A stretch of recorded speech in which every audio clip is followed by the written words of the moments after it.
ส่วนผู้ป่วยปล่อยบ้างเบิดจะไปห่วงหน้าห่วงเราอย่างแม้กระทั่งร่างกายนี่ก็เป็นยับยั้งตายยับพิกลัวตาย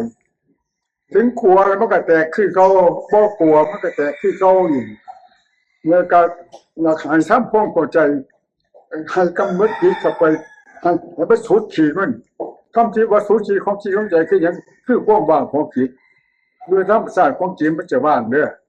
พอให้เบิดสัญญาอารมณ์ธาตุสี่ขันธ์ต่างหากมันบ่มีส่วนทั้งเบิดรูปของมันจนเวทนาสัญญาสังขารวิญญาณขันธ์ทั้งหากบ่มีส่วนทั้งเบิดเพราะฉะนั้นมันจะร่วมลงสู่ไตรลักษณ์อนิจจังทุกขังอนัตตาคำที่ว่าอาจังมันของมันเชียงมันเกิดมึกต้นเป็นผลทั้งกลางแต่สลายในที่สุดแล้วก็มันก็เลยเป็นทุกข์คือว่าทุกขังลงไทยว่าอนัตตาคำที่ว่าอนัตตานี่ก็มันเป็นภาษาบาลีเป็นภาษามคธการว่าพื้นบ้านเฮานี่มันบ่มีส่วนทั้งเบิดทั้งสุขทั้งทุกข์ทั้งยิ่งดีที่ได้วิจัยจะอาการที่เกิดขึ้นภายในจิตใจและอาการเกิดขึ้นที่นั้นภายในร่างกายทั้งโรคทั้งบ่มีโรคนั่นละอาการที่มันมีอยู่ในโลกที่ปรากฏภายในจิตใจนี่ทั้งหมดนี่ให้บอกให้มันปล่อยให้เบิด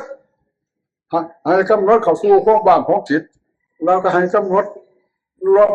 อันนั้นเรื่องกำหนดลบไอ้สมมุติบัญญัติสุดท้ายตัวสร้างมันบ่มีสมมุติมันดับเบิดเด้อสมมุติปล่อยให้เบิดว่างเบิดบ่ให้มีหยังบ่มีตัวบ่มีตนจริงๆแล้วความจริงมันก็บ่มีตัวมีตนบ่มีสัตว์บ่มีคนดำรงเบิดโลกมันมีธาตุทั้ง4ธาตุทั้ง4ที่เห็นด้วยตาก็มีแต่น้ำกับดิน2อย่างนอกนั้นมันเป็นน้ำธรรมเบิดไฟก็เป็นน้ำธรรมลมเป็นน้ำธรรมจิตใจก็เป็นน้ำธรรมไฟก็บ่มีตัวมีตัวลมก็บ่มีตัวมีตัวจิตใจของเฮาก็บ่มีตัวมีตัวมันนั่นน่ะดวงรู้มันบ่มีตัวมีตัวเดี๋ยวนี้มันบ่เป็นดวงรู้มันเป็นดวงหลงพระพุทธเจ้าพระสิมาสอนให้มันให้มาฟื้นตัวสติตัวรู้เนี่ยมันแดงเขินให้มันเต็มจะได้เย็นมีเท่านี้ละเนี่ยไปเถียงกันเด้อปล่อยโลด